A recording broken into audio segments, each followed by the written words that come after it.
What's up, people? It's your girl, Adeola. It has happened, though. Hey, it has happened, though. It has happened. My people, you see what I've been talking about. You know, all of you that are saying that Mr. President is the best president we've ever had. G.E.J. Ebele Jonathan, he's not corrupt. You see what he did last week. Do you see? I'm sure that you've all heard that he suspended the central bank governor, Lamido Sanusi. Yes, so wait, can he actually do that? Like, in a democratic country, can the president, like, suspend the CBN governor? Is that allowed? Sorry, my people, I'm just, wondering how independent the central bank really is if the president can do and undo.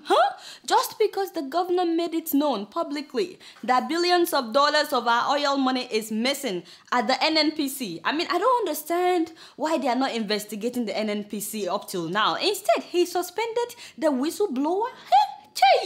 Naija. See my eyes getting big. Did you know that he met with the NNPC people that day in a closed-door meeting in Aso Rock before he announced the suspension of the CBN governor? You see, a country where you have freedom of speech, but your freedom is not guaranteed after the speech. What do you call that? Why didn't Jonathan act the same way when Madam Stella's issue came up? You also pardoned a convicted criminal, Alamesia, but it's not hard for you to suspend a CBN governor for exposing embezzlement? Seriously, Mr. Goodluck Ebele Jonathan, why should why should anybody believe that you are truly fighting corruption? Give me one reason, just one. And where is Madam Ngozi when all of this is going on? Where is our madam? What is the meaning of this now? You are making it look as if Madam is happy that the CBN governor is suspended. You're making it look as if she knows about it, as if she's behind it. Mind yourself. Mind yourself. I've been telling you. Don't mind him, my people. This woman is a woman of integrity. Yes, she has worked at the World Bank for decades. She's Harvard trained. She can never do anything wrong. Mind yourself. Disrespecting our princess. Look at you. And the madam at NNPC. Yes, I don't even know what to say. I don't understand. Her ministry has been accused of several corruption practices, yet somehow this woman has managed to remain under the radar. It's like there's a touch not my anointed sign written all over her. As in, whenever they're touching everybody else, you get what I'm saying. Never mind. But there is something that I don't understand though in this whole drama.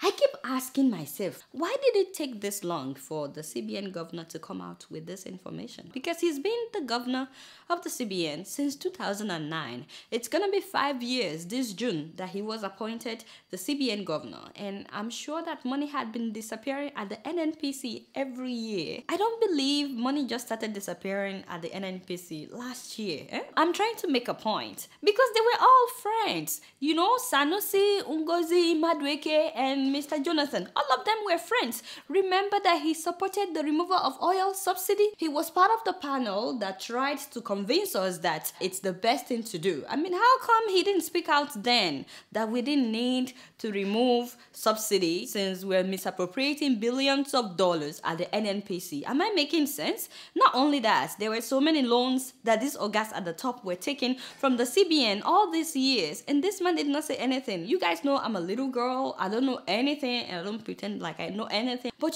something ain't right. Something smells. I don't know exactly what it is. Why did Sanusi wait till elections are getting close? Does he also have an agenda? You get what I'm saying? I'm just trying to be objective, please. But it looks to me like he really played the Jonathan administration and they fell for it. Yes, he played them and they fell for it. The only way out for them is to restore him back to his position and let him finish his term. No matter what happens, let this man finish his term. Because right now, he's an international hero and he's winning in the court of public opinion. I'm sure many of you would agree with me on that. But he was one of them.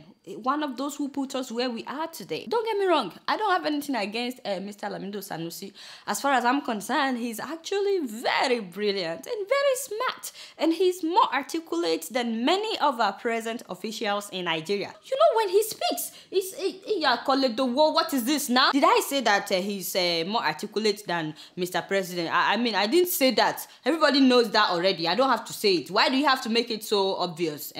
trying to disgrace His Excellency, go and listen to his last speech.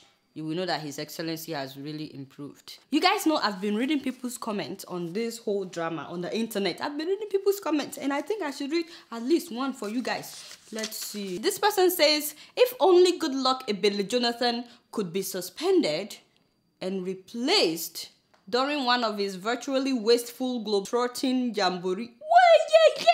Yeah. Nigerians, hi. How dare you talk to Mr. President like that? You want the president to be suspended? No, forget it. No more comments. No more comments. Now, having said all that, it's very important not to forget the missing money. At first, it was $49 billion, and later they said it's $20 billion. We still don't know where the $20 billion is, which is why 2 weeks ago I talked about some of the things that the missing money could do in Nigeria. You know, the fact that it took the CBN governor this long to bring it up doesn't undermine the importance of finding out where the money is. And that should still be our focus. We need to find out where the money is. We need to go after the money. I'm not saying that we should forget about the money, please. That should still be the main focus. Anyway, the movie is still playing and the theater is Nigeria. Of course, get your tickets because next week you'll be sure I'll be here to give you guys updates. And guess what? I'm just keeping it real. By the way, guys, I am so sorry about last week's episode. I really apologize. We had some major technical challenges and, you know, I really apologize. But you guys know what? Call it the war. Oh, such a darling. You know, he was able to make it happen. He worked so hard until we were able to bring out something. Call it the war. You know, do well, my brother. You know, I'm very proud of you. Look at him blushing. Except you refuse to show your face. Now to a serious issue. Can you please just shut up? No, I won't shut up. Not when you are telling everybody that clearly we are winning the war against terrorism. What is the meaning of that now? Just shut up. No, I won't shut up. My people, if you've been following the news, Boko Haram has been killing people left and right lately, wiping out a whole village.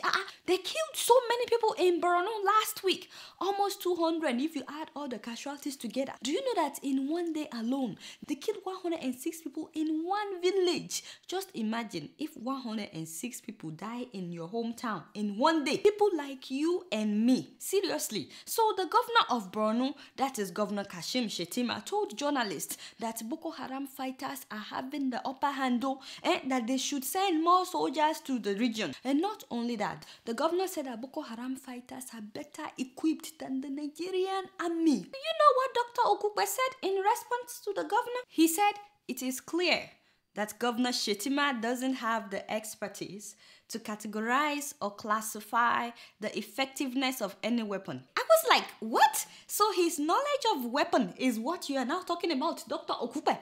In all of this, whatever happened to acknowledging the fact that human lives, like yours, Dr. Donyi Okupe, like mine, human lives were cut short in their prime. People were killed without any help from law enforcement officers. Do you guys know that Boko Haram people spent 5 hours in that village that day? Uninterrupted operation. Listen to this. He said, we believe strongly that the statement made by the Borno State Governor Alhaji Kashim Shettima that the insurgents are better armed than our military is based purely on a civilian perception of the situation at hand. What is a civilian perception? They like to confuse us with big grammar. Another perception and reality talk. Remember when President Jonathan also said perception is different from reality? What? So this governor is saying that Boko Haram people are killing his people, and all you can say is that he has a civilian perception. Okay. You know, they came in trucks and motorcycles, and the other day they even killed 6 soldiers. So you don't think that they are better equipped? What is Mr. President saying about all these killings? Oh, I forgot that he's been very busy. You know, he's been traveling a lot lately. Yes, Mr. President, visiting kings and emirs and traditional rulers. The other day he visited the Oni of Ife, and then the Alaafin of Oyo, and then the Oba of Lagos, and then the Emir of Kano. Yes, you see why I said that Jonathan is a good man? Visiting everybody.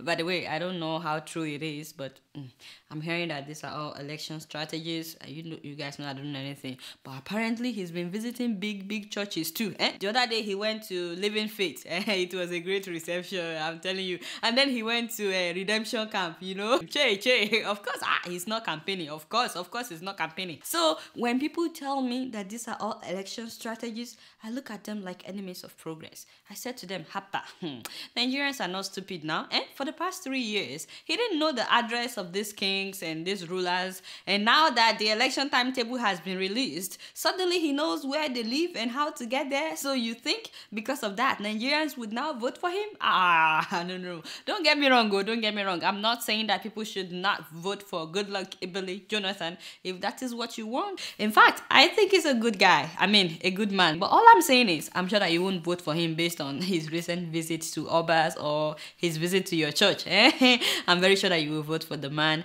that can do the job or the woman that can do the job. Abi, am I lying?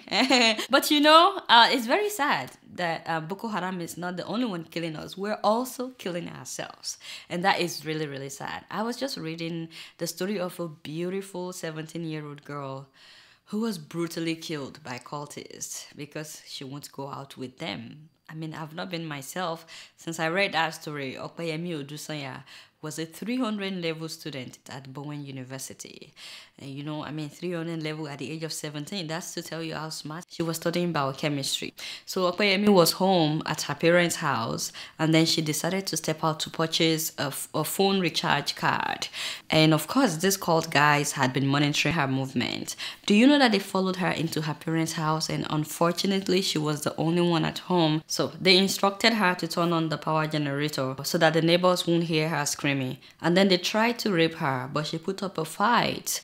So then they decided to stab her in the stomach, and they stabbed her several times until her intestines were coming out. And then they left her in the pool of blood, a 17-year-old girl. Can you imagine? They stole her cell phone, and then they drove out in the parents' car. So then they sent a text message to her mom using Opeyemi's cell phone that they killed her because she refused their advances.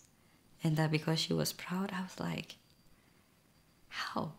How can a human being have the heart to do something like this? And on top of that, they said to her parents in the text message, if you want your car back, come to Laka's Hotel or Celeb bus stop around mile 2 to pick it up. If we see any policemen around, we will kill everybody. No, can you believe that young guys would do this to a girl because she refused to sleep with them? I mean, how did we get here, Nigerians? How did we get here? University students doing this to a girl. How did they sleep at night? How did they live from day to day with human blood in their hands? And if they're doing this now, I keep wondering what they would do when they grow up. If only anything could bring Opeyemi back. Please, to all the students that are watching me, please don't join secret cults. You will go deeper than you wanted to, and you will do things that you never thought you would. My heart goes out to Opeyemi's parents and her whole family. I'm just praying that God will comfort them, because I don't know what you can say to somebody in this kind of situation. May her soul rest in peace. Guess what? I'm just keeping it real. I said it's not possible. I said this. Wait a minute. My people, sorry. Me and Koledo, we've been arguing over something, and I really need your help in winning this argument. Does this look like a 17-year-old man to you? Take a good look now for where. I'm not buying that. Does it look like a teenager? Okay. That is the picture of the 17-year-old soccer player, Joseph Minala from Cameroon. Sup, bro? How you doing? He's actually a good player, by the way. And I'm very proud of him. In fact, he's so good that he's now playing for the Italian club Lazio. The only problem is the dude don't look 17 to me. He looks like a grown man. Don't you see that? You know what I mean? Put up that photo. Take a look at this photo of him holding a lady. A 17-year-old can hold a lady down like that. You get what I'm saying? He ain't no 17. I mean, he doesn't look 17 to me. You know? Anyway, the drama started when a Senegalese media reported that the dude confessed to them that he's almost 42 in an interview. So people started, raising their eyebrows like, oh yeah, he looks like a grown man. But he denied having that interview. And of course, since he's really good, the Italian club released his immigration document saying that he's 17. And then they released a statement that they're very sure that he's 17, especially when you talk to him. I said, what do you mean when you talk to him? I can act act like a 6-year-old, and that doesn't mean that I'm 6. Again, I'm not saying that he lied though. I beg, before anybody quotes me, you know, maybe he's 17. I don't know. But physically, he looks more advanced. And why does he look older than all his teammates? Have you seen all his photos? And in all the pictures that I've seen, he even looks older than his coach. Sorry about that. But yeah, that's the truth. By the way, when the story broke out, you know, he went and deleted all his social media accounts. He deleted his Facebook, his Instagram. And that is what I was trying to tell Kolido, that if you're sure of yourself, why do you have to delete your social media accounts where people will be able to see pictures of you graduating from junior high school, pictures of you when you were young, you know, as evidence to support your claims that you're really 17. And then finally, his agent made a statement that Minala has had a hard life growing up. Yeah, I said no doubt about that. You know, for you to look like this at 17, it must have been rough. Yeah. Now the club is threatening to sue the Senegalese media outlet that reported the story. You guys know I did not say that he lied. You are my witness. I beg, I'm just keeping it real. And moving on to Ghana, a female politician called Anita Desoso recently made an unbelievable statement. You guys know that the Ghanaian currency, the Cedi, has been dropping lately. So a radio station called Mama Anita to hear her opinion about the dropping Cedi, only for my sister to drop the bomb. I could not believe it. This woman said the reason the Cedi is dropping is because Juju men are now using black magic to send dwarfs to steal the money from the vault of the Bank of Ghana. Charlie, do you have that photo? These are the dwarfs responsible for the Ghanaian Cedi dropping. I think that the radio station was expecting something more tangible from this woman, especially since the president just appointed her as the head of the National Disaster Management Organization. But honestly, if she had kept quiet, you know, she would easily have blended in with the rest of her colleagues like sorry, I can't really mention any name. Yeah, you get what I'm saying. Yes, because this person has not spoken yet. But I was going to say that, you know, that guy at the ministry where everyone knows that he doesn't fit, but, you know, he's there because it was very loud during the election. Did I not tell you that I'm not showing any photo? What is your problem? You want Ghanaians to come after you? This has nothing to do with me. You are on your own. Why are you putting up this photo? Especially when it's not the only one. Did I mention any names, madam? We all know you don't have a degree in economics unless we're talking about Makola economics, okay? But you know, I have to blame the radio station because they know that she's not an economist. They just wanted to embarrass this woman. Yes, I mean, why can't they call the vice president, who is actually an economist, or the finance minister? You get what I'm saying? Even the failed vice presidential candidate of the opposition, NPP, is also an economist, even though we don't know what he would have said, because when he was governor at the Bank of Ghana, the Cedi fell at that time as well. But you know, all these people are there, and then they went and called Mama Anita Desoso to ask her about falling Cedi. My sister, please don't mind them, Ojare. Don't let anybody stop you from eating your kinky. You get what I'm saying? Next time, just tell them that it is the devil himself who has stolen the Cedis from the Bank of Ghana. Guess what? I'm just keeping it real. So did you guys hear about that Ethiopian guy that hijacked a plane? I almost had a heart attack when I heard that an Ethiopian airline plane was hijacked. I thought, hey, terrorist attack on my people. You know how much I love Ethiopia. Okay, imagine how upset I was when I found out that it was the co-pilot who hijacked the plane because he wanted asylum in Switzerland. I was like, what? I said, my brother, so because you're tired of living in Ethiopia, that is why you risked the lives of hundreds of people? Just imagine, the plane took off from Ethiopia, heading for Rome, so they were already in the air. And then the main pilot went to the restroom. That was when this man locked the cockpit door. And then he changed the course of the plane towards Geneva, Switzerland. He claimed that he feels threatened in his own country, Ethiopia, and that he wants to make an asylum claim in Switzerland. I'm like, I'm not saying that he lied, but is there a war going on in Ethiopia that I'm not aware of? Like, seriously? I have a lot of friends in Ethiopia and they never say to me that they need to hijack a plane right now to escape. And as a pilot, I wonder how much time he spends in Ethiopia anyway. So why take your frustration on the passengers? Seriously, if you're disgruntled and threatened, or you're fed up, or whatever, get a visa. My brother, get a visa. They call it visa. And relocate yourself, just you. I heard that he's now been arrested. I said, of course, that was a stupid move, which is why they probably now consider him as a terrorist. I had people on that plane, people who were coming to watch Keeping It Real live and direct, and they were going to Rome, and then from Rome they would come to New York. You get what I'm saying? That was the plan before this man disrupted all our plans. You know, he did the same thing that that Chinese guy did in 1998. You remember that Chinese guy, a pilot of the Chinese national carrier Air China, who hijacked his own passenger plane as well when they were going to Taiwan. That one was also claiming that he was disgruntled with life in China. God knows what. You see why I'm saying that we need to start examining the emotional state of our pilots. Again, I don't know anything. I beg, I'm just keeping it real. Now to the ridiculous news from Nigeria this week. The EFCC was able to provide enough evidence that an ex-banker, Jamiu Sheon Odwayo, stole 8.9 million naira.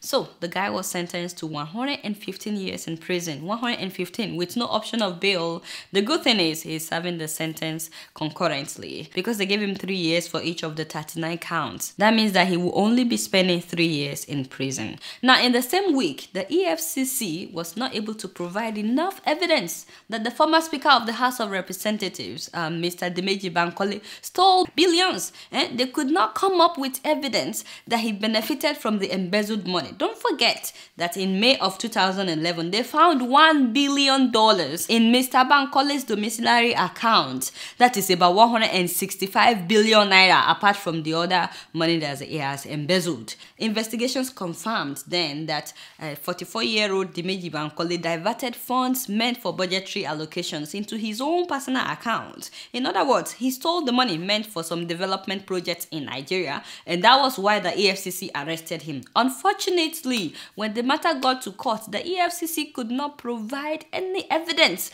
that he actually benefited from the embezzled money. Meanwhile, the man that stole 8 million naira, they were able to come up with more than enough evidence that the guy was sentenced to 115 years in prison. You see how the judiciary system never works when someone who stole a lot of money is involved? Yes, but when the person steals smaller amounts, somehow the system works with no glitch whatsoever. They can always come up with evidence when you are nobody and when you've stolen little amount. Guess what? Last week, Dimeji Bankole was declared not guilty. I was like, what did you I was like, oh, speak me away, EFCC, this is how you now operate, Since Mr. Nuhu Ribadu left, your reputation has been going down. You get what I'm saying? You pick up people and everybody starts to laugh because they know that nothing will come out of it.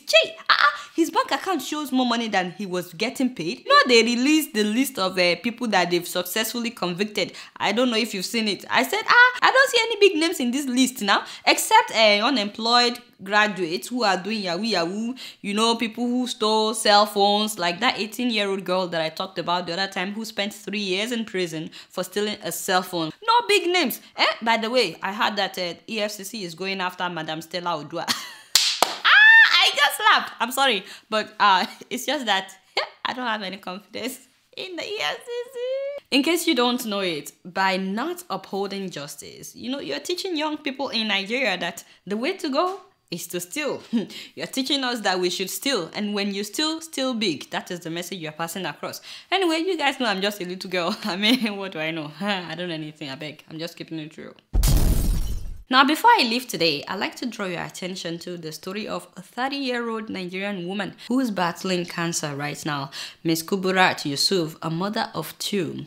According to Dignity for the Helpless Foundation, that's an NGO that is helping in assisting Kuburat to raise money to treat her breast cancer. You know, they said that she needs 3.6 million naira. That's a little over $18,000 to undergo a total mastectomy operation of the left breast. I'd like to warn you though that this picture of Kuburat that I'm about to show you is very graphic. So if you have children watching, please, you can tell them to look away. But yeah, so this is what's going on with her right now. As you can see, the cancer had eaten so bad into her breast. And do you know that all they've been giving her till now is just painkillers? I can't process that in my mind. That somebody is going through all of this and all they are able to give her right now is painkillers. I don't know. I've just been really disturbed since I saw this video, and I think you should. This is the video of Kuburat and her husband. I'm dying, I'm tired of this. The tears of a young woman battling with cancer. Kuburat Yusuf is just 30 years old. Her husband Victor says the ordeal began 5 months ago. She just called me one day on my way back from work that she noticed something on her breast. Then I asked her to go for a checkup in hospital, that is general. She told me she couldn't see the doctor for that day. You know, general's first and all those things. She need to go back again the following day. She go there for 3 days before seeing the doctor. So immediately she started using the drug. The thing now started coming out bigger, bigger. This medical doctor that has been taking care of her says she's only been placed on painkillers because there is no money for specialists to save her life. She has a fulminating cancer of the left breast, which is ruptured already. It's presently on palliative management. When because you say palliative, in simple words, what antibiotics, okay. anti-pains, you know, because we've not gotten money to do the right thing. More than $18,750, which is more than 3 million naira, is required. From the whiteness on her palm, you can tell that Kuburat is losing a lot of blood and obviously a lot of weight. This is hoping that you'll be kind enough to reach out and assist in whatever way you can. I want for Nigeria to help me out of this situation. I'm dying. I don't know. I've just been really disturbed since I saw this video. How come all they're giving her is painkillers? That's beyond my mind. If you're able to donate towards her treatment, please contact any of these people, any of the people listed in the video. Her husband's phone number is there, or call the NGO directly. That is Dignity for the Helpless Foundation. This is somebody that actually needs to be flown abroad for treatment. The hospital in that video, to me, I know that they're trying their best, but to be honest, that hospital that I'm seeing, it doesn't look well equipped to me. And that's why I'm doing this kind of show, is so that I can talk about people like Kuburat, and that I can keep talking about why we need to have good hospitals in Nigeria, because every day we are losing lives, we're losing brilliant people, we are losing stars, we are losing people that would probably do great things to illness like cancer, like diabetes, and so on and so forth, because our hospitals are not well equipped. And guess what? I'm just keeping it real. Alright y'all, it's been real and I'm keeping it real right up in here. Until next week, I'm gonna see y'all later. Peace out.